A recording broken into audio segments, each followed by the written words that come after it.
Minsan, 250. Wow. Minsan, meron talaga 100. Victor Anastasio is a Filipino stand-up comedian. Magkano ang unang kinita mo as a stand-up comedian? Naalala ko noon, parang, uy, orange. 20? Uy, pink. Bago ang tagumpay, may kwentong di mo alam, pera at buhay. Ito ang tunay na usapan. Chinky Tan, with over 6 million Facebook followers, 2.8 million YouTube subscribers, and 2.4 million TikTok fans, is now all out to share with you the most practical, simplest path to lasting wealth. Guys, may pera ba sa pagpapatawa? For today, pag-uusapan po natin on how you can turn your passion and your career into profession and monetization. So sa pagkakataon na ito, we're going to talk to a stand-up comedian, TV personality, talagang kung sharp wit, relatable humor, at saka good looks. Naks. Pasok na pasok yan. At saka regular performer siya ng mga hit show ng Comedy Manila. He appeared on multiple TV program, famous for his unique brand, observational comedy, and spontaneous punchline. Let us welcome, wag na natin patagalin, Mr. Victor Anastasio. Palakpakan naman! Yes! Hello, sa mga watcher nyo, nakaka-starstruck ang studio mo. Nakikita ko lang sa YouTube. Ay, grabe oh. At ang sagot niya, may pera ba sa pagpapatawa? O, meron ba? Wala. Thank you. Thank you for watching. Natapos mo na agad yung programa, no? No, Victor, talaga, honestly, no, na I can really say na bata pa ako, napapanood na kita. Inaano mo naman edad ko. Di, alam mo saan ko siya nauna napanood? Grabe. Home TV shopping. Grabe. Yung mga Tama. produkto ng mga binibenta mo. Oo. Yan, laki pasalamat ko rin dyan, no? Kasi parang medyo nag-pivot yung career ko sa stand-up na naging sales. Pero kung iisipin mo, lahat naman ng ginagawa mo sa buhay is sales. Oh. Di ba, papanood ka ng mga tao sa stand-up show mo, kailangan mong benta ng ticket. So, Totoo. hindi ako nahihiya magbenta sa Instagram, TikTok. Dahil din sa training ko sa O-Shopping. At saka ang nakakatawa dyan, Chinky, yung mga tao pag nalaman nila O-Shopping, parang hindi naman sa pero minamaliit na parang racket na, alam mo yun, yung mga Pilipino, minamaliit nila yung pagbenta. Pero kung magaling kang umiyak sa TV, ang galing-galing mong tao. Oo. Kaya tinan mo yung mga Pilipino, Ano? walang mabenta, iyak na iyak. Diba? Parang yun yung importante sa kanila, yung iyak. Pero, di ba nga sabi nila, show business. Yeah. Importante rin siguro yung business side. Malaking tulong nga yung O-Shopping nun. So, ano na una? Yung comedy or yung O-shopping? Stand-up muna. Ah, okay. So, stand-up. Nag-guest mo dito si Alex Calleja. At saka yung mga kasama ko si GB Labrador. Yan yung mga unang nag-full-time comedy sa amin. Tapos, isang tanghali, dahil wala akong trabaho nung batugan ako. Ginising ako ni Alex ng tawag, mag-audition ka dito ng show, shopping. So hindi ko na inintindi kasi kailangan mo ng racket. Pumunta ako doon. Tapos ang tip niya sa akin, huwag kang magseryoso. Kung ano yung ginagawa mo sa stand-up, ganun yung gawin mo. So yun ang ginawa ko. Ang mga, nandun pa yung mga boss na Koreano, yung mga big boss. Oh. So nag-audition ako doon. Hindi nila alam yung mga ibang ABS-CBN boss, kilala ako. So bawat hirit ko, lakas ng tawa. So yung mga So, nagtataka yung mga Korea? Oo, parang, kasi ang produkto no, kung naaalala ng viewers nyo, Ano? Happy Call. Ay, yung Call ano? pan, Oo, iniikot. nababaliktad. Yun mismo. So parang, if you want to be happy, call, Happy Call. Mga ganon, mga ganong hirit. So parang na-impress yung mga Koreano. Tapos yun, napasok na. Ang tagal ko doon, mga 6 years ata ako doon. Tagal ah. O-Shopping. Tapos na-integrate ko rin siya syempre sa stand-up comedy. Pero ito lang guys, let's talk about that. Para sa mga tao na hindi nakaka-appreciate, hindi na naabutan yung O-Shopping na yan, yan ang original na live selling. Mismo. Original yun. Ang difference lang mga kapatid is tatawag ka. Oo. Tatawag kasi telephone, di ba? Oo. Wala pang text nun eh. Wala pang app. Wala pa. Hindi, nagkaroon kami ng app, pero bandang Huli na lang yun eh. huli na. Oo. Pero ang main customers nun, yung mga nanonood ng network talaga. Oo. So yung mga nasanay sa telephone, landline. Oo, grabe. Huwag na natin sabihin baka ma-offend. Yung mga, mas marami na ang iso-scroll pagka tinanong kung anong kanilang birth date. Yun na lang. Oo, grabe talaga. Uy, isa ako sa mga nabudol Bumili ako ng Happy Call na yan, baliktaran na yun.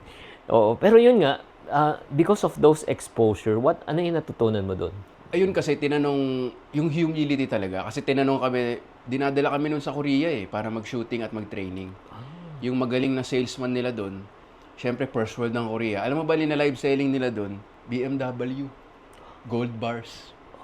Ganun sila magbenta dito, di ba, mga cookware. Sila, since mayaman ng Korea. Ganun. So, ang natutunan ko, tinanong niya, ano ba kayo dito? TV personality o salesman? Ilang percent? So, kami, di ba, parang 75% TV, 25% sales. Ako naman parang 50-50. Sabi niya, mali, 100% salesman kayo. Oh. So, ganun ang training. Mindset. Oo, na parang pagkunan mo yung produkto, hindi ka star. Hindi ka dito para sumikat. Andito ka para gawing star yung produkto. So, pag nakita niyo yung mga O-Shopping nun, hello, welcome. 10 seconds sa mukha namin, tapos produkto na. Ah. Kasi parang yun ang matututunan mo na hindi ka dito pa-cute-cute, pa-pogi-pogi. Kung ano yung, kumbaga trabahador ka talaga na ito yung star, yung produkto. Oh, grabe. Natutunan ko. So parang, I guess, humility nga. Alam mo, nung pinapanood kita doon at saka nanonood ako ng mga live seller, honestly ngayon, relate na relate talaga ako. No, kasi ano rin ako, nagbenta rin talaga ako, 12 nagde-demo years old pa lang, sabi mo, di ba, nagbebenta At saka ka? hindi, nag-demo talaga ako. I can still remember, ito unforgettable ko na nagbenta ako ng aircon cleaner. Kasi yung aircon, di ba, yung window type, kailangang hugutin mo palabas yun eh. Naka-imbento yung isang supplier ko ng spray mo lang. Pag in-spray mo siya, automatic ipopush na yung itim na yung mga baradong Ah, parang yung nabara sa filter. Oh, nabara sa ang tawag namin evaporator. Ginagawa ko 'yun. Nag-aano ko sa hindi naman sa TV, pero yung sa sa demo one-on-one sa bahay-bahay or if not naman, 'di ba pag nagkaroon ng mga tinatawag na mga bazaar? Oo, meron kaming mga evaporator na nakalabas doon. Tapos i-spray namin, papakita ko talagang sir, can I have 2 minutes of your time? You can clean your aircon without pulling it out. Talagang paulit-ulit 'yun. Pero alam mo, hindi ko makalimutan na habang nagde-demo ko, may isang Indiano. Hindi siya nakatingin sa produkto. Nakatingin siya sa akin. Mukhang type yata ako. Hindi. Sabi sa akin, Victor, I really like you. You're a good salesperson. Yung na-convince siya, hindi sa product eh. Malaking bagay. Yung conviction ko. Oo. Kaya guys, ito lang sabihin ko po sa inyo. Huwag niyo mamaliitin yung pagbebenta. Because if you can sell something, maniwala ka, you can sell anything. So, if I would have to ask you, ano yung sikreto mo? Paano ka nakaka-convince ng mga tao magbenta? Maniniwala ka lang na... Kasi ang mindset, di ba? Parang ibebenta mo to. Customer ka ba nito? Oo. Pero na-realize ko through O-Shopping and may comedy rin na may mga ibang komedyante sa Comedy Manila na hindi natatawa yung ibang tao. Pero yung ibang tao matatawa. So parang pag magbebenta ako noon, iniisip ko, maaring hindi ako customer nito. Pero merong magbe-benefit dito. Kunwari yung mga exercise equipment. Nakita naman natin, advanced na ako sa gym eh, di ba? Hindi, joke lang. Yung mga, pang mga beginner, pang mga older, gano'n. So, syempre, pag bibenta kayo ng, eto, ganyan lang siya. Pero yung benta ko, parang kung meron kayong older, meron kayong tito, or nagbibigin pa lang kayo sa fitness journey. And true enough, may lumapit sa akin na nawala yung sakit niya sa likod dahil dun sa exercise machine. So, parang yung mindset na, hindi ikaw yung sentro ng mundo. Na parang may magbe-benefit dito. Yeah. Same din sa Comedy Manila, kaya ang open namin sa mga bagong comedian, bagong idea. Yeah. Maaaring hindi kami mismo natatawa sa kanila. Pero pag nakita namin yung show na, may market sila na nakakatawa. Welcome sa grupo ng comedy. Okay, so right now, before the comedy, let's talk about paano ba nagsimula si Victor nung bata pa? Ano yung family background niya? Ang parents ko ay doktor. Hindi din to comedy Hindi to comedy. Yan nga ito yung ginawang, si Manulife, yung una kong commercial. Yun ang kwento nun. Ilang taong ka nun? So, I was 14 years old. Lumabas ka sa commercial? Lumabas ka? Hindi, ilang taon ba ako nun? Malay ko. 30 plus. So, parang ang ginawang kwento yung buhay ko, na yung parents ko. Parents ko kasi doktor. Yung kuya ko doktor. Kuya ko lawyer, yung isang kapatid ko psychology student. Ako lang yung komedyante. So parang yung sinasabi ng mga tao, ang galing merong ang doktor, attorney, at stand-up comedian. So merong doctor's appointment, attorney's appointment, at disappointment. yun yung naging joke doon. Pero kalog din kasi yung lola ko noon. Alam mo yung kalog din yung nanay ko, yung tatay ko. So lumaki na ako yung lumaki na nag-host ng Christmas party ng Opening of the Gifts. Oh. Yan, yung mga hilig ko. Tapos sa school, pag may mga ilok, alam mo yung memorize yung pyesa, tapos po-perform mo sa batch. KSP. In short, KSP talaga ako. So, yun, nagkaroon ako ng corporate job. Tapos, wala pang container yung comedy ko nun. Parang hindi maganda kasi ang dami kong napipiko na kaklase. Alam mo yung- Offensive ba? Offensive? Hindi naman offensive, pero yung makulit. Ah. Na parang wala siyang structure. Imagine mo, hindi mo alam kung paano i-tame yung comedy mo. So, lagi kang hihirit kang ganun, tatawa sila, papagalitan kayo ng teacher. Oo. Yung Parang ganun, wala sa timing ba? Oo, wala sa lugar o ano, parang aasarin mo yung classmate mo. Oo. Tapos nung college ako, inimbita ako nung kaibigan ko, si Ryan Puno, na may contest dito ng cable TV pa noon, Lapapalusa. Mga college students. Yeah. Oo. Oo, Jack TV. So doon, sumali na. Doon kasabay ko si Red Oliero. Yung may Netflix na rin siya ngayon. So yun, nagsimula lang talaga na KSP ako nung bata. Tapos nalaman ko tong stand-up comedy. Tapos hindi na ako tumigil mula nun. So in other words, nagkaroon ka ng corporate job. Meron akong corporate job. Alam mo naman yung mga beginning job, di ba? Ang gaganda ng title. Pero pag dinescribe mo, Ano? para ano ako nun management trainee Oo. sa isang convenience store. Oo. Ano? Pero ang tunay na trabaho? Nagkakahira talaga ako noon. Hindi naman sa minamaliit ko, pero 'di ba kung galing ka ng university, Oo. may true story nga Chingy na. Oo. Kasi ang rationale nila, para maging magaling na manager ka ng corporate ng convenience, dapat alam mo yung nangyayari. From ground. Oo. So talagang dinaan kami kahera, tapos may kang shift supervisor, supervisor, tapos may kang manager. Merong kapatid yung kaklase ko noon Okay. sa Ateneo na nakita ko na nakasmack yung uniform, tapos nagkakahera. Tapos tinanong niya yung kaklase ko na, graduate ba si Victor? Bakit? Kasi nakita ko siya sa convenience store. So parang ganun yung perception natin, no? Pero during that time, nung ginagawa mo, ano yung feeling mo? Mas na-enjoy ko siya. Talaga? Kasi nung nag-corporate ako, maganda nga yung title, Strategic Planning Specialist. Pero ang trabaho ko nun, bibili ako ng chichirya sa baba, sa convenience store. Tapos, ino-notes ko lang yung meeting. Kumbaga note-taker ka lang, di ba? Pero ang ganda ng title mo, Strategic. Pero syempre may ibang aspeto yung trabaho na magtitisis ka rin. Pero din ko siguro na-realize, Chingy, na mas gusto ko yung parang on the ground. Alam mo yung kasi pagkahera ka, ang dami nangyayari. Di ba? I-inventory ka, bibilang ka inventory, tapos may yung mga iba-ibang customer, meron Kaya, dun. ang tawag po natin dyan, mga kapatid, is life skills. Natututo ka. Oo. Doon ko na-realize na kahit anong kalat, pwede mo linisin. Kasi isang araw, natabig ko ng payong ko yung mga bote. Maraming bote ng alak. Kumalat, Nabasag. nabasag. Oh no. So yung mga ganong experience na parang okay lang yan. Kahit may kalat, pwede mo linisin. Sino magbabayad nun? Ako. Hindi, meron yata, nakalimutan ko na pero meron yatang bad merchandise na allotment. So, nung nag-office na ako, kasi pagka worker ka dun sa convenience store, pwede ka mamili ng shift, graveyard. Diba? So, gigising akong tanghali, hanggang buong gabi. Tapos, nung nag-corporate na ako, dun na ako na-bore. Hindi ko sinasabing boring yung trabaho sa corporate. Sa ano ko lang. Kasi wala na wala ka nang kausap na tao, wala nang ano. Tama. Diba? Dun sa store, parang boring sa umaga, tapos biglang may rush sa lunchtime. Oo. So, ang dami mong ginagawa. Parang mas nagustuhan ko yung ganung flexible schedule at may ginagawa. Siguro nagbebenta rin versus yung nasa office. Tapos pangalawang job ko, treasury sa isang bangko. So, ganun din. Sales, office job din. Hindi ako tumagal na mga 1 year sa mga trabaho ko. Puro 10 months, 11 months. So, Guys, ganito lang yan. May diagnosis na ako dito. Palagay ko, may special case din katulad ko. May ADHD rin to. Oo, na. Hindi na tayo mapaupo no? Oo. May confession nga ako na hindi alam ng mga boss ko nun. Kasi, dati umakit babala ako dun sa fire exit. Ganun nakaka-board. Yung parang, may fire exit lang, akit baba ka lang dun. Tapos magsi-CR ako sa ibang floor. Para lang matagal yung ganun talaga. Sige, let's talk about naman. Na-imagine mo na talagang meron ka pang pwedeng gawin aside from yung stand-up or ito na talaga yung gusto mong gawin Iniisip ko nga parang ito na talaga na nakakatuwa siya na nakakatakot. Kasi parang, Sige, pag-usapan natin yung nakakatuwa muna. Kasi syempre, mula nung bata ako, parang patawa ako sa klase, class clown.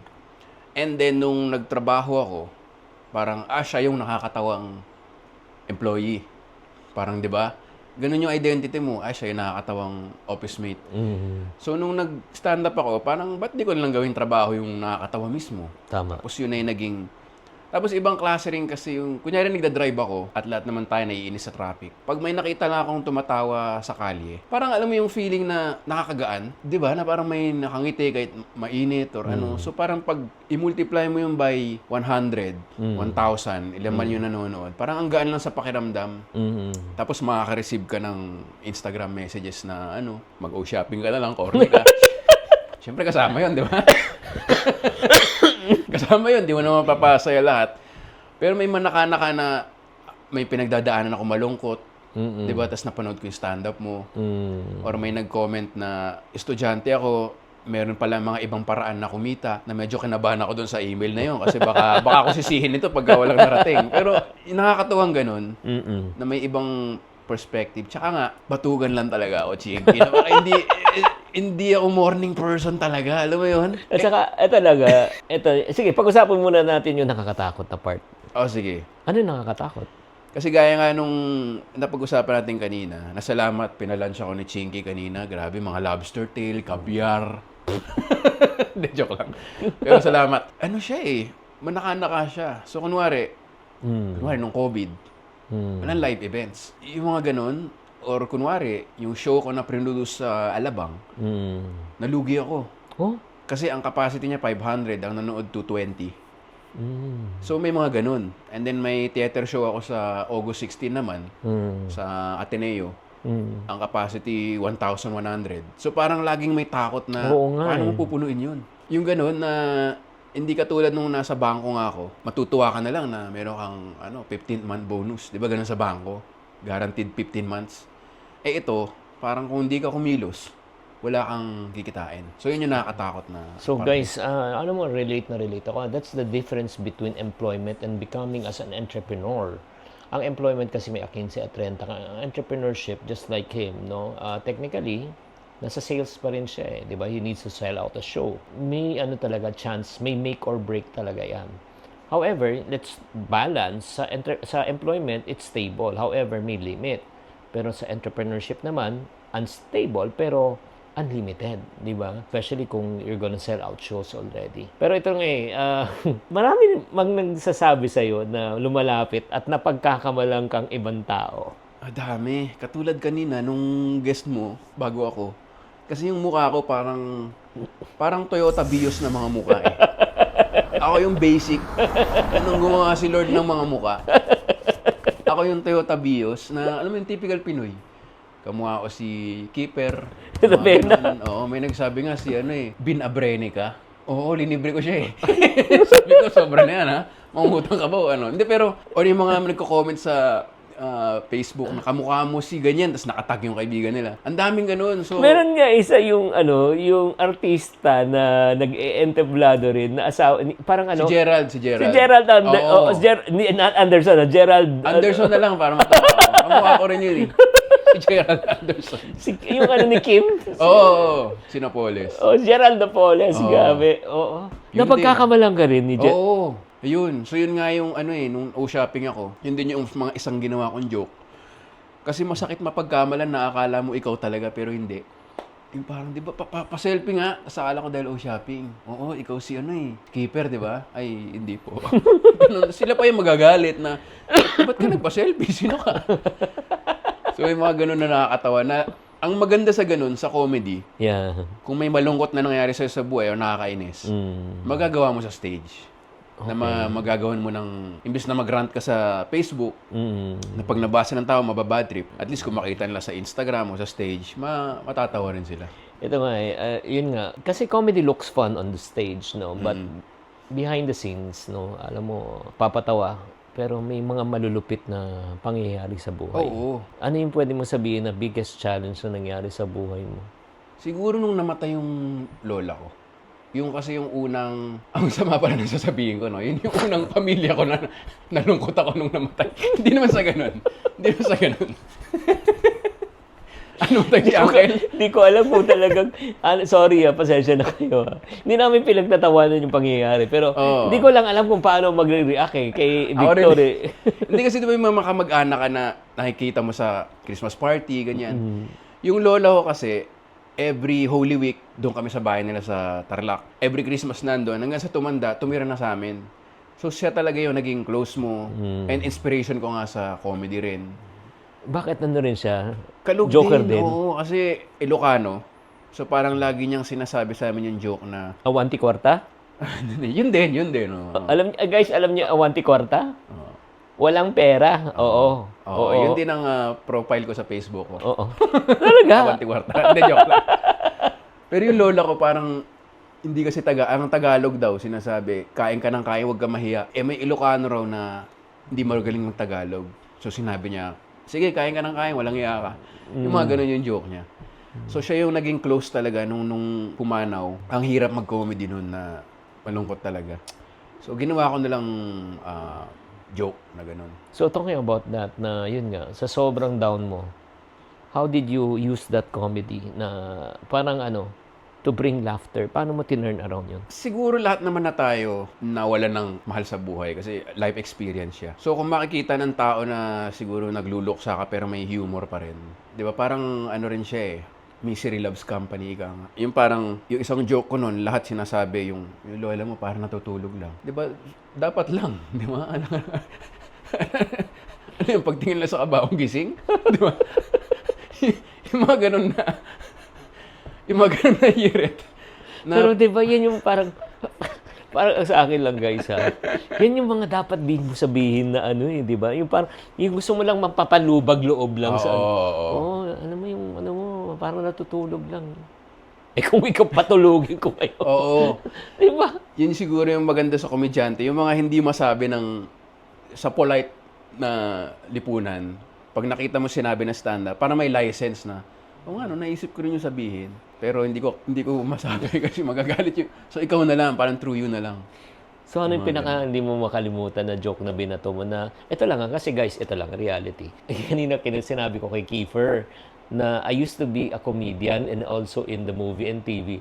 Uy, Hindi mo paniwa. Ayun, tingnan mo to, may poster ako dyan. Oo nga, I love you 3 times a day. Kasama ko sila Jigo, Ding Dong, Kimpi, yun. Rufa, yun. So, parang sa atin, yung minsan, meron tayong binabato na hindi natin ina-expect na nakakatawa. Pero natatawa sila. Pero yung mga minsan, meron kang, alam mo talagang pinagpagura mo na joke. Pag binato mo, wala. Nangyayari din ba sa iyo yun? Oo, nangyayari siya na tawan-tawa ako sa sarili ko, pero pag binato mo, wala talaga. Ang tawag dun sa joke na yun, para sa'yo lang yun. Ano yun? Pag pinoperform mo, tapos walang tumawa, para sa akin lang yun, kayo naman. No? Hindi mo kasi makontrol talaga eh. Parang kumbaga sa sales, di ba? Mag-research ka, mag-market research ka. Yeah. Wala eh. Hanggang makita mo sa actual, hindi mo makikita yung reception. So meron kami mga tinatawag na open mic. Okay. So yun ang mas mababa yung entrance fee. Okay. Pero doon kami nagpa-practice ng joke. Okay. So pagka gumana siya sa mga open mic room, check nyo na lang sa Comedy Manila So, social pages. ang ibig sabihin niyan huwag yung pupunta pag open mic kasi pinagpa-practicean kayo doon. Yung iba naman, yun ang gusto nila. Na Bakit? parang, masaya pala yung ganito. Yung napakaro. Yung gusto nila nakikita, nagkakamaling komedyante. Alam mo, yung proseso ba? Meron bang mga taong nanonood na walang magawa tapos kukutsain ka lang sa stage? Sa Pilipinas kasi mahihain. So, luckily, wala pang ganun. Mga lasing lang. Kasi pag lasing ka, hindi ka na nahihiya eh. Di ba? Pag lasing ka, yabang mo na eh. Totoo. Pero yung mga Pilipino, mahihain sila. Oo. So, luckily, Oo. wala pa namang masyadong mga ganun. Sino pinaka-lodi mo sa mga stand-up comedian na talagang, when say lodi, hindi yung magaling ng bumato yung magaling talaga makipaglaro sa mga sa mga audience talaga. Si James Caraan, ng Cool Pals. Ang style niya, lagi siyang sinasagot ng mga tao na kunyari may joke siya. Alam niyo yung pag may tito kayong ganyan, sumasagot yung tao na, oo, hindi naman nangyayari sa iba yun o sa akin. Kasi talaga? alam nilang performance. Siya pag nag-perform siya, yung Parang kausap? Oo. Pinaka-natural na comedian para sa akin. Hindi ko pa napapanood si Ay, nako, grabe yan. Pagka nag-kill siya, talagang kill, ibig sabihin yung malakas yung tawa. Alam naman na, hindi naman siya talaga pumapatay, Pero napaka-natural kasi. Parang conversational. Kaya, Pag sumagot yung tao, sinasagot din niya pabalik. minsan, inaano niya na, minsan hinihirita niya rin. O minsan, hindi na lang. Pero yun yung ina-aspire ko rin na mas conversational. Okay. Na natural kumbaga. Parang nakipag-usap ka lang sa barkada. 'Di ba gano'n naman tayo nagsisimula na merong bangka? 'Di ba ako kasi yung parang tagahirit lang. Meron kasi talaga yung bumabangka na pag dumating siya, alam mo, iinom ka na lang eh. May pre-entertainment ka na. Parang gano'n. Ikaw, anong style of comedy mo? How do you, Kasi may mga iba, ang ginagawa, ang style of comedy nila, they make a joke out of themselves. Sila yung parang sentro ng joke. At may mga iba naman, ang ginagawang sentro ng joke, ang ibang tao, lalo na yung audience. So, nasaan ka?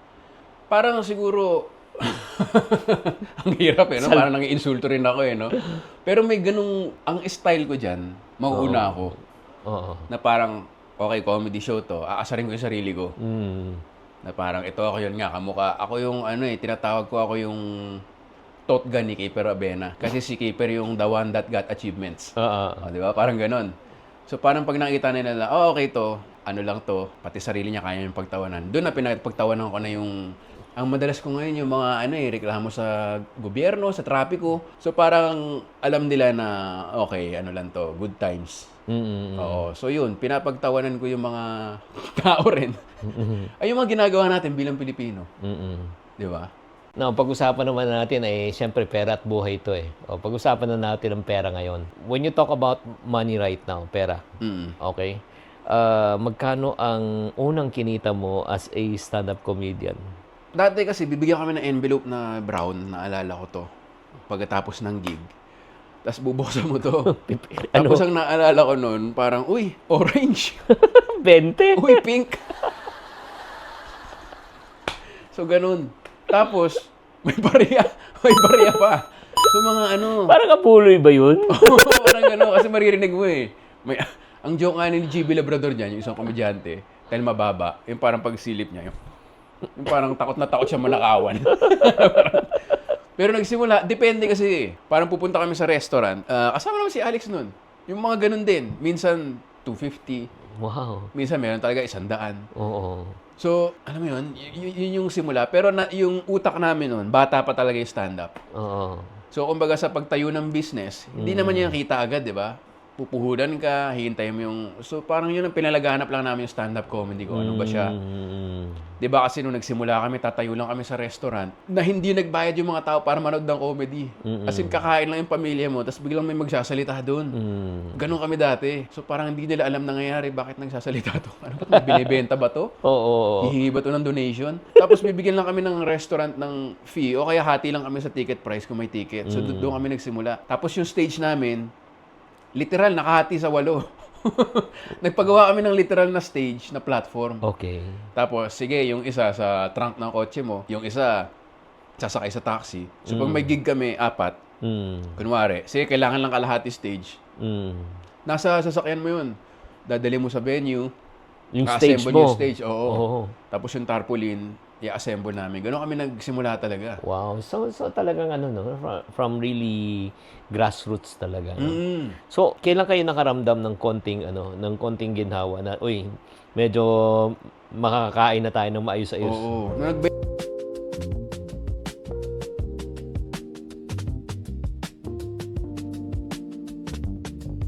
So, kailan kayo nakaramdam ng konting ginhawa? Nung nagbenta kami ng illegal, riding in tandem, nag-aaral ako ng motor. Hindi, biro lang. Naalala ko tuloy yung, alam mo, ito lang, pasensya na, kailangan ko na sabihin to. Nung minsan talaga, nag-aangkas ako. Hindi ako yung pero sumasakay ako. Mahilig talaga ako mag-interview. Tinatanong ko, pare, part-time ba o full-time? Karamihan parang sinasabi part-time. Ano talagang tunay mong trabaho? Sir, hold-upper po ako. Ibaba mo ako. Natural talaga sa Pinoy magpatawa, di ba? Kaya, may humor yung Pinoy, andun na. Oo. Kaya alam namin yun, nung nagsisimula kami na, hindi bibenta tayo dahil mahilig tumawa yung mga Pinoy. Kasi nga dami natin pinagdadaanan na problema, Oo, di ba? oo. At saka yun sa society. So, yun nga, magkano na? Reveal mo na magkano yung nasabi mo na, first na talagang 5K, 10K.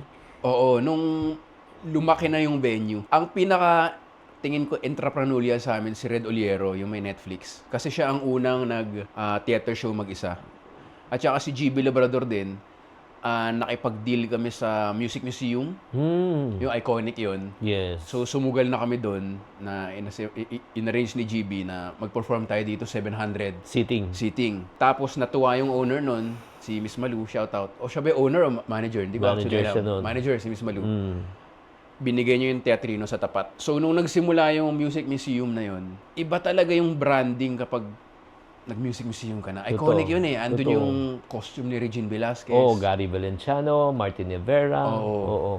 Inihintay ko nga masabit yung t-shirt ko dun eh. Alam mo, Kiefer Ravena. sando lang. Ganun. Keeper pa eh, no, sa club.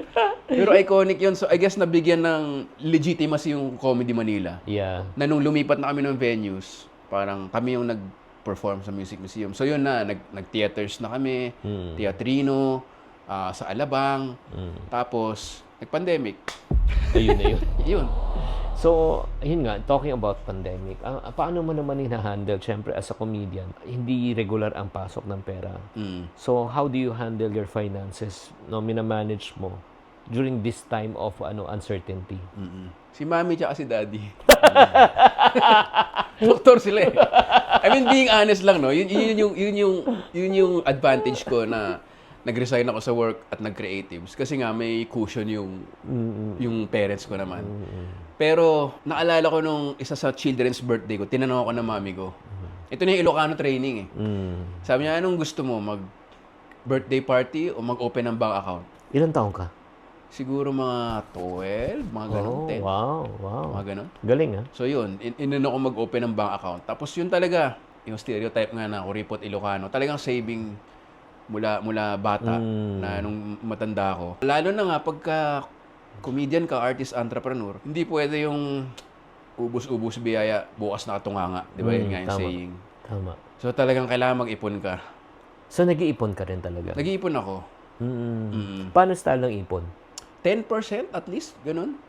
Fini-figure out ka pa eh, kasi minsan 10% ng 5,000. Ano mo yun, pag kinikita ka 5,000, ganun. Parang mahirap siyang pira-piraso pa eh. Pero basta pag may malaking dumating, malaki-laki, ipon yan. Ipon, bangko, ganyan.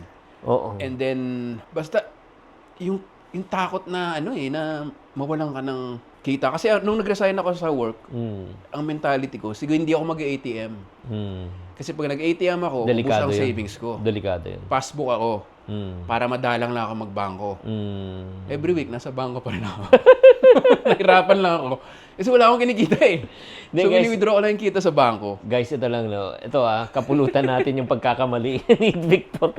Hindi, number one, yung una talaga eh. Parang gusto niya makaipon talaga. I-prioritize niya talaga yung pag-iipon bago gumastos. Income minus savings equivalent to expenses. That's number one. Number two, ito yung tip ko. Para sa iyo at sa lahat na nakikinig. As your income increases, you don't increase your standard of living and spending, but you increase your standard of saving and investing. Kaya rin, nag-umpisa ka. 5% savings, 5% investing, 90%. Diba? Gastos mo. Yun, 5,590. Pero, kunyari, 20,000, pinag-usapan natin, 20,000 times 90%, 18,000 ang gastos mo. 1,000 ka, savings, 1,000 investing. Tama? Pero pag tumaas yung income mo, gagawin mo na siyang 10, 10, 80, 10, 20, 70. Pag tumaas ang income mo, 20, 20, 60. Pag tumaas ang income mo, 20, 30, 50. So, sample, 100K ka na ngayon compared to 20. Ang formula mo na, 20, 30, 50. Okay. Tama? Ano yung 50% ng 100K? 50,000. Ano mas malaki, 18,000 o 50? 50. O ano mas maganda? 50, di ba? Pero hindi mo ba na-realize, binabaan mo na yung percentage from 90 to 50, tumaas pa rin yung ano mo. Oo. Yung lifestyle spending mo. Tama? So, pwede pa rin umakit ng onti yung lifestyle. Okay, lumaki nga eh. 18 ka nga sa 90% eh. Dito, 50%, pero 50,000 eh. Kasi nung nakakapuno na ako ng theater, hindi na ako naliligo ng hindi ebyan yung tubig eh. Okay lang ba yun? Hindi, pero maganda yung ano mo kasi ang... Hindi, di ba? Ang ano ko dyan, tinitingnan ko rin yung mga ibang artista, gino-joke ko nga na pagka kumita ng pera, nagpapainuman agad. Yeah. Ako, sinasabi ko sa mga, kahit napuno yung theater show ko, yung mga opener ko, ang bonus lang nila, words of Wisdom. text. alam na nila kuripot ako kasi ipon talaga kasi hindi ko alam kung malulugi ako. Hindi, Pero kaya maganda nga. yung sinabi mo na formula. Oh, kasi alam mo bakit? Ito lang, share ko sa iyo at saka sa inyong mga nakikinig. Kasi yung 50,000 ka, mas malaki sa 18, tama? Which is good. Ano yung 20% ng 100,000? 20. Oh, may savings kang 20,000 every month. Ano yung 30% ng 100,000? 30. O, may 30,000 ka pang invest, pambahid mo ng pambili ka ng lupa, o let's say, di ba, nagigets mo? Oo. Hindi katulad ng tumaas yung income mo na 100, nasa 5,590 ka ulit. 90,000 nga spending mo, 5,000 lang naman savings mo, 5,000 invest. Saan ka anong mapapala mo? Oo. Di ba kaya nga yung problema eh. The more you make, the more you spend. We always complain about inflation, but we never complain about lifestyle inflation. Number 2, ito. Kaya nga, at the end of the year or at the end of your lifetime, parating tanong mo, saan napunta kinita ko? Kasi nga, yung formula mo hindi nagbago. So, ano yung pinaka-importanting money lessons naman na natutunan mo sa magulang mo or sa buhay mo? Ayun, yung gaya ng sinabi nga ng mami ko noon, yung mag-ipon talaga. Kasi tinignan ko rin tinanong ko kay ChatGPT. Ang galing ni ChatGPT, ano? Oo, galing. Kasi nga, pinapanood ko talaga yung mga video mo. Oo. So, ano ang savings rate ng Philippines? Oo. Ayun, nakalimutan ko na, napakababa. Mababa. Tapos, tignan mo yung, kunyari, China, 40%. Singapore mataas din. Singapore, mataas. So, parang, as nag-YouTube ako ng pakomplikado na, ang basic lang talaga saving. Yung kinikita ko, mas malaki pa rin sa ginagastos ko. So, lahat ng credit card ko, mula, sabihin natin, 2012 ako nagkaroon, bayad yan lahat, 100%. Wow, ang galing. Hindi pwedeng magka-interest kasi baka bangungutin ako ng mga Ilocano ancestors ko. Magising, you know? Ginagawa mo. Sinisira mo yung ano natin, yung angkan natin. Oo. Pero yun talaga. Tsaka yung utang. Sobrang ano ko sa utang. Talaga, allergic ka? Oo. Paano ka na mindset nung bata ka sa utang? Paano? Alam mo, hindi ko alam. Siguro sa pag-YouTube ko. Kasi bata pa lang ako. Kasi yung course ko naman nung college management. Swerte ako na may teacher kami na binigyan kami ng bond paper. Ito ang tawag dito, asset liability statement. Parang ganun. Wow! Sa school, di naman tinuturo yun, di ba? Oo nga. So sabi niya, asset, lagay niyo lahat. Estudyante pala ako nun, di ba? So siguro, ano ba yung mga sinulat ko nun? Savings ko. Sabi natin, savings ko, 25,000. Magkano utang mo? Wala. Liability. So liabilities ko, 0. Ah. So parang tumatak na yun sa akin na pag may utang ako, kahit ito yung savings ko. So parang ganun. Galing. Na parang inaano ko na ano bang net worth ko. Kahit 25,000 lang yan, basta walang utang, ayos na yan. Kaysa 100,000 pera mo, pero may utang ng 150. So kunyari, nung time na nagkaroon ako ng magandang project, ang binili kong sasakyan, second hand. Wow! Kasi pagkaalam ko, pag inutang mo yan, hindi mo alam, almost times 2 ba? O hindi naman, times 50, Yeah, 50%? another 50%. Oo, so ganun. So bumili ako, second hand lang, simple lang naman buhay mo, kailangan ko. Binili ko second hand na Rolls Royce. Diba? Rolls Royce. Hindi, at saka alam mo, ito, ang kagandahan yan, Victor, at saka lahat ng mga nakikinig. Ito lang advantages. Lalo na kung first car, no? Ang kagandahan kasi, number 1, wala kang monthly amortization. And then, number 2, yes, may maintenance siya. Pero ang pinaka-best part nun, alam mo, kung magasgas siya, hindi masakit. Sanay na eh. Mismo. Sobrang tama. Sobrang tama. Diba? Sobrang tama. Kasi binili ko may gasgas na eh. Oo. So parang kunyari, may nagagasgas ako sa, alam mo yung mga Gate. puno-puno. Oo. O gate. Parang, okay lang. Yung nga nakakainis yung mga gate na yan eh. Di ba? Hindi gumagalaw pero ay tumabi. Oo nga eh. Parang gusto mo suntukin eh, no? Saka insurance, mas mura. Oo, totoo. Di ba? At saka yun nga, yung parang ang point lang, kagandahan guys lang, ito kung bibili ka ng sasakyan, no, for your educational purposes only, 1 million siya. Pagka inutang mo siya ng 5 years, alam mo, abot siya 1.4 to 1.5. Sakit. Now, my question to you is this. Kung bebentahan kita ng sasakyan ngayon na 1 million ang halaga, tunay, pero bebenta ko sa 1.4, bibili mo ba? Hindi. Pero pag inutang mo, yan ang ginawa mo. Oo. Number 2, every year, yung car na binili mo, nagde-depreciate by 10%. So, yung 1 million na value talaga, naging 500,000 in 5 years. Pero binayad mo 1.4. Mm-mm. Ito pa, masakit. 3 taon na bayaran mo on the 4th year. Nawalan ka ng mga trabaho at saka umina negosyo mo. Hindi mo na kaya magbayad. Ano mangyari sa sakyan? Maririmita, di ba? O, ano nangyari sa down payment saka 3 taon binayad mo? Wala. So, guys, pag-isipan nyo muna mabuti. Kaya nga, this is for educational purposes only. Dito comedy, The best car you can afford is a car initially you can buy in cash. Oo. To be honest, yung kotse ko ngayon, second hand na kotse, pangalawa. Kasi Ano May- second hand na pangalawa? may limit din yung pagiging kuripot eh. Mm. Sabi nga nila, sometimes cheap is expensive. Mm. Ang binili ko noon, 18-year-old car Ay, masyado na naman. 150,000. Oh. Pina-repair ko, Oo. 170,000 ang inabot. Ay, So binenta ko na, may balance siya eh, no? o hindi, kasi ako naman, ako bumibili ako, ito guys bumibili ako ng second hand car, pero ang binibili ko naman sa hindi naman yung ganun. Yung kotse ko nagdebut na eh. College na eh. So yun natutunan ko. Yung kotse ko ngayon masaya ako kasi 2 years old. Yun okay yun. Pero yung mga pag nakikita nyo, akala mo mura, mapapamura ka. Pero alam mo itong diskarte guys, ito, para sa sasakyan. Ito for your sake also. So bumili ka na ng brand new, I'm sure. Hindi pa. Second hand na bago-bago. Second hand na bago-bago. Pero ito yung tip ko sa'yo. Sige. Ang gawin mo ngayon is maglagay ka rin ng open ka ng bank account, maglagay ka buwan-buwan ng mga 20 to 25,000. Kung may plano ka bumili ng car in 5 years time, ngayon ka na you pretend na nagbabayad ka na ng monthly mo for your future car.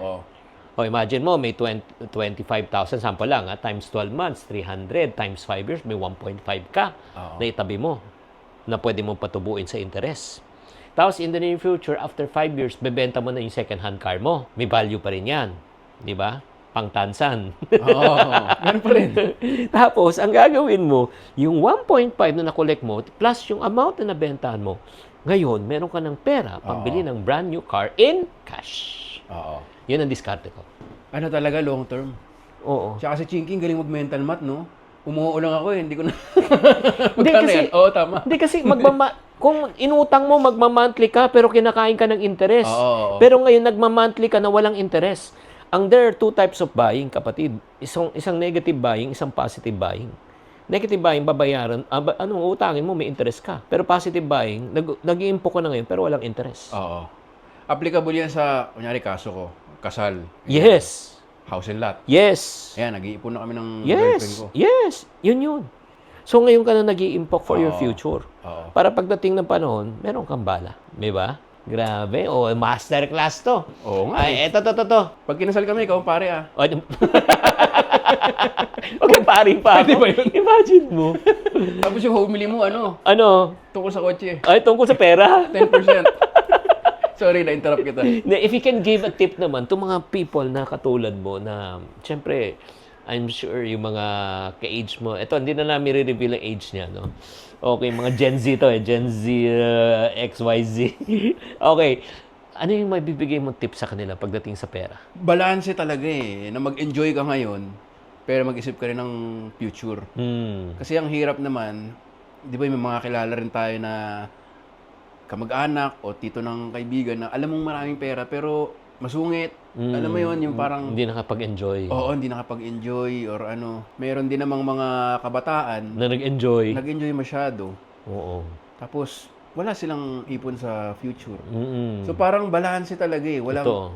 ang dami sa Instagram, TikTok, na extremes eh. Kasi dun yung nakakuha na clicks. Di ba? Either mag-enjoy ka ngayon or magtipid ka. Huwag kang bumili ng tsokolate. Gumawa ka lang, magtanim ka lang ng puno sa bahay mo. Kunin mo yung kakao. Di ba? May mga extreme eh. Pero sa tingin ko, at maganda rin sa ano mo, di ba? Meron ka laging disclaimer. Oo. Kailangan mag-enjoy ka ngayon, pero nakatingin ka sa future pa rin. Yeah, alam mo, ito lang guys. Ito i-reveal ko sa Victor at saka sa lahat ng nakikinig. I just want to encourage, no, lalo na yung mga kabataan ngayon na nakikinig at nanonood ngayon, especially for you, Victor, na syempre gusto natin umasenso at guminawa sa buhay. Tama? I want you to change your way of thinking simula sa araw na ito na talagang wag na wag mong sabihin yung salitang mahal. Mahal yan, di ko afford yan. You should never say that. Gusto mo malaman kung bakit? Bakit? Kasi ang mahal at mura, depende yan sa kakayanan ng isang tao. Kunyari, kumain ka sa Jollibee, mura mahal. Mura. Oo. Pero para sa isang tao nakatira sa kalsada, mahal yan. Pagkakain ka, let's say, sa yung steak na restaurant, na isang popular, 25,000 Ayan, pesos. ma'am. Mahal yon. Sobrang mahal. Pero para sa taong kumikita ng milyon, mura yun. Di ba? Kunyari, 5 billion kinikita niya per month. 25,000, that's nothing. Kaya nga, may bumibili na Rolex. Di ba? Para sa iba, sobrang mahal yan. Pero sa iba, ba't nga lumalaki ang Rolex? Oo. Ba't bumibili Birkin? So, I want you to change your mindset right now, as young as you are, lahat ngayong mga kabataan. Dapat ang sagot mo, kung may nakita ka na hindi mo afford ngayon, ang sagot mo, wala pa sa budget. Pero, pag-iipunan ko yan, kikitain ko yan para ma-afford kita. Wala pa sa budget. Nagigets mo? Oo. Pag sinabi mo mahal yan, you're resigned to the fact na you cannot afford it for the rest of your life. Oo. Pero pag sinabi mo, hindi, ngayon, hindi ko afford to. Pero gagawin ko ng paraan, mag-iipon ako, kikita ako, para pagdating ng panahon, mabibili ko yan. Nagigets mo? Oo. Aspirational ka. Oo. Hindi ka pwedeng, yung parang, ay, bahala na si Lord. At saka number 2, grabe to. Masterclass to. Huwag na huwag niyong sabihin na wala kang pera. The mere fact na may piso ko sa bulsa, may piso ko sa bahay, may pera ka, kapos lang. Again, ang dapat na sagot, wala pa sa budget. Gagawa natin ang paraan, pag-iipunan natin yan, kikitain natin yan para ma-afford natin yan. Parang mas hopeful. Yes, exactly. Kasi, So pag kayo hinold up, sabihin, hold up to, wala pa sa budget. Hold up mo next month. Hindi, pero maganda yung sinabi mo kasi parang may mga bagay naman ngayon na Na hindi mo 15 afford eh. years Oo. na akala ko hindi ko ma-afford dati. di ba? Like hindi ko ma-afford nung kumikita kami ng pink at orange sa Oo, envelope totoo. na makakabili ako ng second hand na kotse. Exactly. And ngayon, parang naabot na. So parang, ano rin no? Kumbaga, patience din siguro. No, na- I want you to be thankful and grateful, Victor.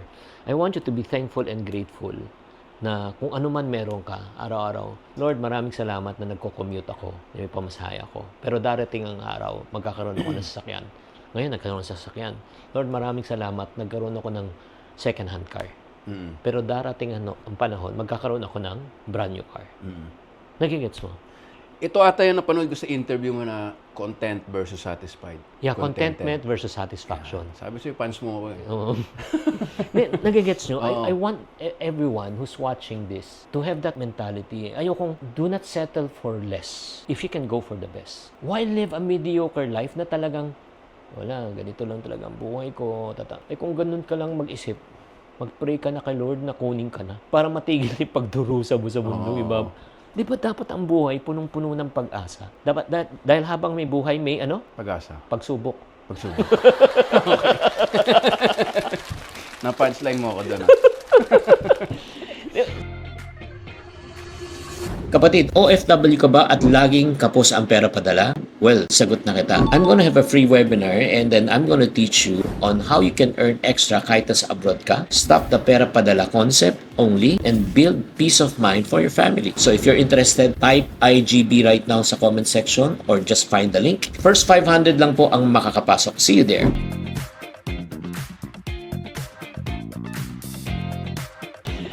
So, yun eh. Grabe talaga, no? As funny as you are naman, ito naman, sa araw-araw na ginagamit mo yung humor sa stage, na-stress ka rin ba? Marami. Yun ang rason ko na nadadala ko sa stage.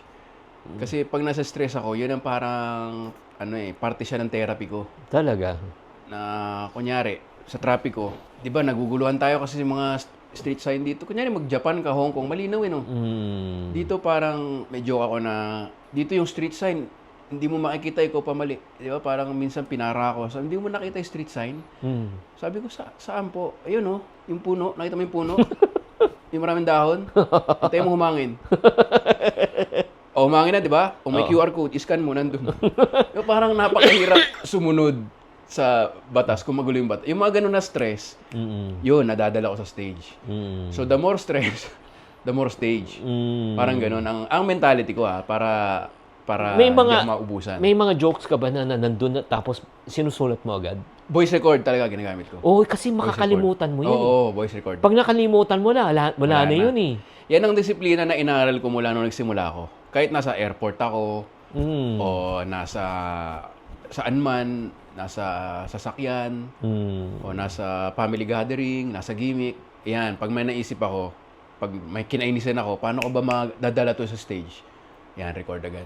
Oo, pwede bang magbigay ka naman ng sample sa amin dito? Ayun, kulang pa ba yung mga ginawa ko? Ay, comedy na pala yun. Hindi, bigyan ng isang Oo. Yung mahaba-haba. isang diskarte lang.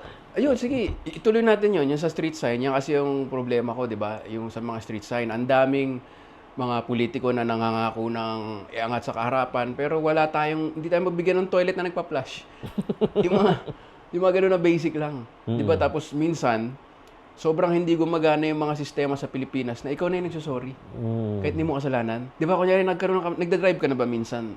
Nagda-drive ka Oo naman. naman. May mga pasahero ka sa likod. Oo Mga anak mo naman. siguro. Oo. Di ba? Tapos biglang liliko ang ganun. Tapos, ay sorry, kasalanan ko hindi ko nakita na may poste sa gitna ng kalsada.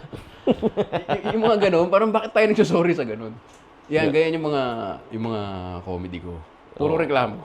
Pero, di ba, imbis na magreklamo ako sa Facebook, Yeah. na mababad trip sila, Mm.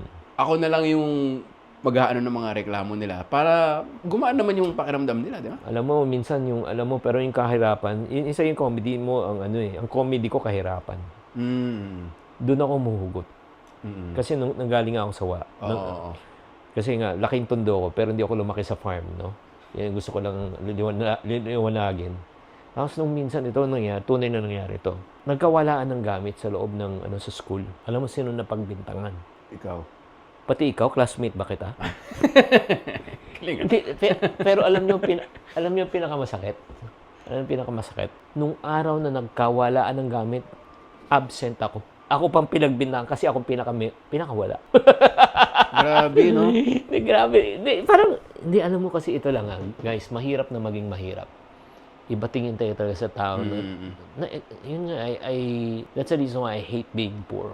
Yan ang isa sa parang pag Pilipino ka, gino-glorify yung kasi para manalo ka bilang politiko, dapat maano ka sa mahirap or sa mga TV. Pag mahirap, mabait. Pag mayaman, Masama. oo, masama. So parang, ewan ko kung nakakatulong yun no? Na yung ganung mentality na ayokong yumaman kasi magiging sakim ako. Kaya nga, ang Parang tanong ganun. ko sa iyo, ito, Victor, naniniwala ka ba that money is the root of all evil? Parang hindi hindi lahat. Actually, money is not the root of all evil. Money is neutral Oo. But it is the love of money. That is the root of all evil. The next question is this. Do you believe money can change a person? Naniniwala ka pa ang pera kaya baguhin ng tao? Yan ang sa tingin ko, kung masama ugali mo, masama na talaga ugali mo no? Yan, naniniwala talaga ako diyan. Kasi minsan may papapagalitan kang sabihin nating employee, ganun. Tapos masama talaga yung trato sa'yo. Tapos magigilty ako na pinagalitan ko ba siya dahil mas... Mali ginawa niya? Oo, O dahil- masyado kong hard sa kanya? Oo, masyado ba akong hard sa kanya dahil sa tingin ko mas mababa yung stasyon niya sa buhay. Tapos mapapaisip ako na baka masama rin talaga yung ugali niya na pagka yumaman siya, ganyan pa rin siya. So parang may ganun no? Ito yung shocking. Guys, I don't know if you will agree with this statement or not. Money can never change a person, but money can sure reveal a person. Ang pera hindi kayang baguhin ng tao, pero ang pera kayang ilabas ang tunay niyang pagkatao. Dati na mayabang yan, hindi mo lang halata. Alam mo, ang tagal ko nang gustong ma-reveal kung sino ako pero wala pa rin akong pera. Pwede mo ba ako matulungan i-reveal yung sarili ko? Parang, Oo, kasi ang tawag, alam mo yung tawag dyan, budol. para na ma-reveal yung sarili ko, tapos babalik ko naman May nakausap ka naman ng tao na gusto mong patawanin. Di ba kasi medyo depressed ng tao? Oo. Imbis na tawa na inis sa'yo. Malala yun, Alam mo, Chinky, wala. Pero may isang tumatak sa memory ko na bata kami. Bata pa ako nito, hindi pa ako stand-up comedian. Pero kengkoy na ako. Alam mo ako kasi parang yung barkada ng kuya ko sa village, yung mga cool. Ako yung parang bata na So may nag-away. Nagsisigawan sila. Tapos may isa may water gun. Sabi, cool ka lang. Winowater gun niya sa ulo. Yun yung kengkoy. Ginanya niya yung water gun, tapos inaway. Sabi ko, hindi pala sa lahat ng panahon maganda magpatawa. Natakot ako sa ganun Pero sa akin, parang wala pa naman. Hindi ko alam. Hindi maganda intention mo di Oo, ba? maganda intention mo. Oo. Siguro maraming na hindi naiinis pero na-offend. Lalo nga, sinabi ko sa'yo, nung bata ko, grade school, high school, marami akong mga pinipikon na nakakakulit na. So parang napipikon na sila. Like minsan may kaklase ako nalinagyan ko ng picture sa likod, picture ko. Tapos pinagtawanan ng lahat ng class. Alam mo yun? Tapos minsan isang taping, matanda na ako nito ah. So hanggang ngayon pala, nagagawa ko pa yun, ano? Kasi pag may natutulog, di ba alam mo yan, pelikula ka, di ba mahaba? May natutulog. Grabe. So ang gagawin mo, parang ipe-pray over mo. Tapos picture. Di ba ganun yun eh. Ano siya, parang dalawa lang ako nagpapatawa. Tapos tumawa yung buong crew. So nagising yung tapos napahiya. So ako parang, ito na naman ako na parang, yung kaklase mo na wala namang gustong mapahiya. Pero yun, medyo may ganun pa rin ako na napapahiya yung ibang tao. Sige, right now, ganito babalik rin natin tong opportunity. Kasi ngayon, ako nga nag-i-interview, pasensya na kayo. Pero bibigyan ko siya ng pagkakataon na magtanong po sa akin ng mga money questions. Okay? So, again, this is not a joke. Hindi to joke. Pero tunay na pakinggan nyo to mabuti, may mapupulot kayo. Oo. So, kanina kasi, pinag-usapan namin, ano ang PIN number mo sa ATM? 1, 2, 3, 4. Hindi kasi, ito mga komedyante rin. Okay. Mga komedyante na nag-uusap kami na parang kami yung generation na gustong mag-give back sa magulang. At the same time, gustong bumuo ng sariling pamilya or sarili mong marriage. So, sa mga aging parents, ano ang mas maganda? Meron bang emergency fund na lang kayo na cash? O mas maganda bang mag-health insurance every year? Kasi ang health insurance, habang tumatanda, nagmamahal. Tama. Tapos di mo naman pwedeng sabihin, Mami, mag-tumbling para sulit naman yung insurance. 3 years na kami nagbabayad, wala ka pang... Wala na ba nangyayari sa inyo? Oo. So, parang ang labo no? Yung parang mga bumili ng ganito, ng mga car insurance. Sayang naman yung car insurance, di pa tayo nababangga. Pag pray mo, magbabangga ka. Diba, weird naman. Pero alam mo, pinaka-best niya na nakikita ko yung pinaka-practical. Kasi kung magtatabi ka ng pera, dalawang option yan Magsasave ka ng pera or health insurance. Okay, kung magsasave ka ng pera, ganito mangyayari niyan. Diliit ang halaga ng pera. Okay. At kung may mangyari man emergency, baka isang lang, sa ER lang, wipe out na yun yung mo na itabi mo. Kung bibili ka naman ng health insurance, tama ka rin. Mapoprotektahan nga yung pera mo, pero hindi lang yun ang issue. Kasi because of yung maturity of age, sino ang mas may possibility na una mag-expire? Yung bata o mas may edad? Kaya nga, kung talagang ang sa akin parati, yung sa mga magulang, pinaka-best, kung kaya, health insurance tayo. Health insurance. Oo, kung kaya. Pero kung hindi talaga, ang pinaka-best talaga, akong gagawin ko, bibilhan ko yung mga magulang ko ng life insurance. Anong diferensya ng insurance sa life insurance? Hindi kasi, ganito yan Yung health kasi, in terms of health insurance. Kunyari may nangyari na ospital, yun, may coverage. What if after that, di ba, na ospital, yung health insurance mo lang, let's say 1M, nagastos 2.5, may utang ka pang 1.5. On top of the 1.5, meron pa yung, siyempre, yung sa memorial. Gagastos ka ulit ng 500,000. So, 2 million na. Saan mo kukunin yun? Uutangin mo yun. Gagawa kayong paraan. Pero pagka ang ginawa nyo, bumili ka ng life insurance, kinover mo yung parents mo, at ikaw ang beneficiary, at ikaw rin ang gagastos in the near future. O let's say, na-cover mo sila ng 3M or 4M. Just in case na may nangyari, di ba? Kahit inutang mo tong health insurance kasi wala kang health insurance, mababayaran yung health insurance mo, mababayaran pa yung Yun talaga. Yung mentality lang ng Pinoy nga na sayang, hindi man lang siya. Di ba parang gano'n Sayang, hindi man. Kasi ako may insurance ako. Yun ang isa sa prioritize ko bilang artist. Oo. Nagbayad ako ng sarili ko insurance. Oo. True story to. Sa isang gig namin last year, November lang. Okay. Nag-split ako. Oo. Nabali yung tendons ko dalawa. Oo. Yun, sakto may insurance ako na Health. bayaran. Di ba? Magkano yun? Magkano? Inabot ang 500,000 plus. Grabe, imagine mo. Wala kang binayaran, di ba? Oo. Yun nga. Imagine mo kung wala ka. Saan mo kukunin yun? So, in reality, guys, ito lang po sa mga taong nakikinig ngayon, number 1, kailangan talaga vital yung health. That's number 1. Number 2, vital also, especially kung ikaw ang breadwinner, kailangan mo ng life insurance. Why? Just in case something happens to the breadwinner, sino magpo-provide? Diba? At least kung may, sila, life insurance, meron silang makukuhang lump sum for them to get started. Oo nga, no? Kasi kung nag-ipon ka lang, tapos knock on wood, may nangyari sa'yo. Wala yun. Hindi nila ma-access din yung bank account mo, no? At saka hindi, kunyari, 500,000 lang maiipon mo sa 500,000. Pero pag binili mo ng life insurance yan, ang balik sa'yo, hindi na 500,000, 5 million, baka 10 million. Namumultiply mo. Ang kagandahan kasi ng life insurance, you transfer the risk. Wala sa yung risk na sa nasa company. And ang kagandahan yan, hindi mo na kailangan bayaran ng buo. Staggered siya. Oo. This segment is brought to you by, maganda Di yung ba? benta to eh, no? Di Meron ba? tayong sponsor eh, no? Hindi, pero hindi, yun ang reality eh. At saka especially sa mga performers, I highly recommend also one more protection na kailangan. All of you need to have emergency funds. Yan ang kahinaan ko, emergency funds. Ang emergency fund ay buwan na nagastusin mo, tubig, kuryente, upa.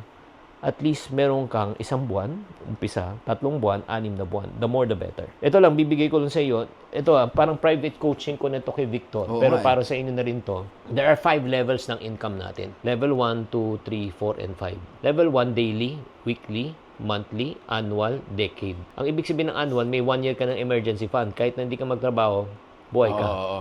Dito 10 years, buhay ka. Dito arawan, dito lingguan, dito buwanan. Sa lahat ng 5 level, sa palagay mo, anong pinakadelikado? Guys, sa palagay nyo, anong pinakadelikado? Type ka sa comment section. 1, 2, 3, 4, 5. Sige nga. Palagay mo, ano yung pinakadelikado? Daily. Hindi. Ano yung susunod? Weekly. Weekly. Hindi. 3 na lang. Sana tumama ka na. 10 years? Mali pa eh, no? Mali. Dalawa na lang. Yung ano ba to? Monthly? Monthly.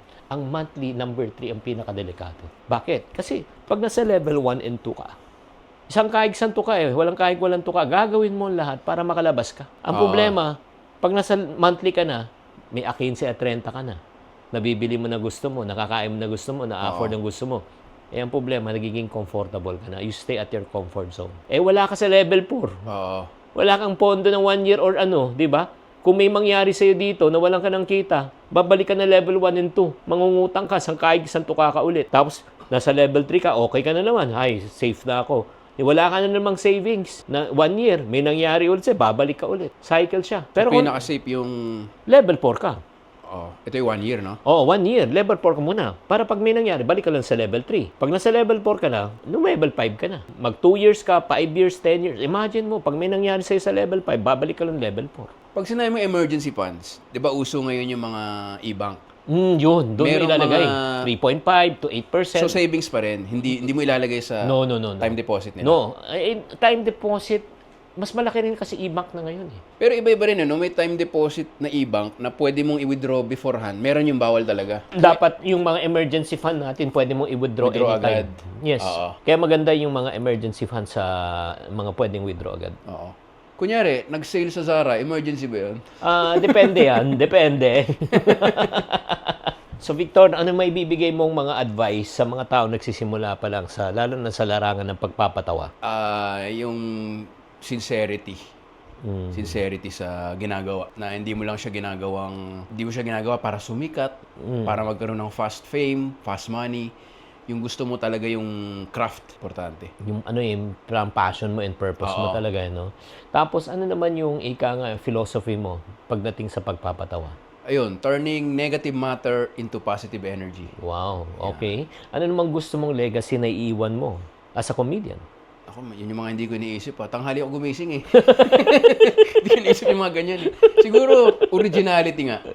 Originality. Na sa dami ng nangyayari sa Pilipinas, meron pa tayong hindi nakikitang anggulo na pwede natin pagtawanan o i-improve. Yeah. Oh, Victor, paano ka makukontak?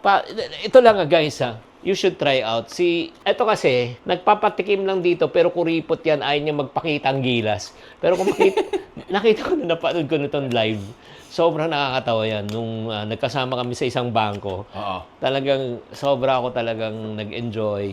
So, if you want to invite him to corporate events or mga private events, please try him out. And paano ka makukontak? At Victor Anastasio Instagram, Victor Anastasio Comedian Facebook. Yun yung main na lagi kong tinitignan. Yung sa bangko natin, doon yata ako kinontak. Yun.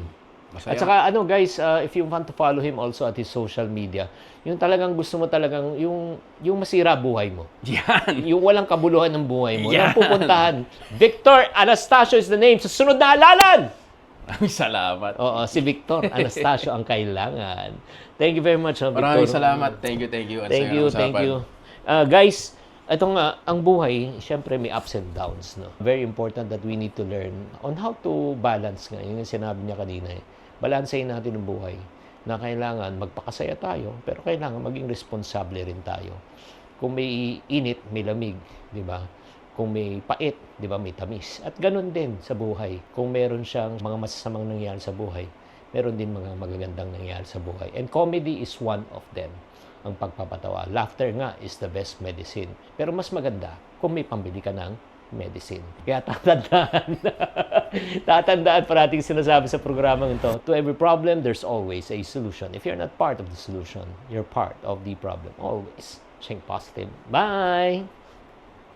Namasukan din ako ng katulong ng bata ako para mapag-aral ng grade 1. Umi Austria rose from humble beginnings to 80s stardom, but the tragic loss of Jay Ilagun nearly shattered her life. You will be shocked what she had in mind. Parang nabuhay ako para sa kanya at bigla wala nang rason, nawala na yung rason para Reason. mabuhay. Gusto ko, basta ayoko, sabi ko nga nung kung meron papatay sa akin ng mga oras na yun, papasalam.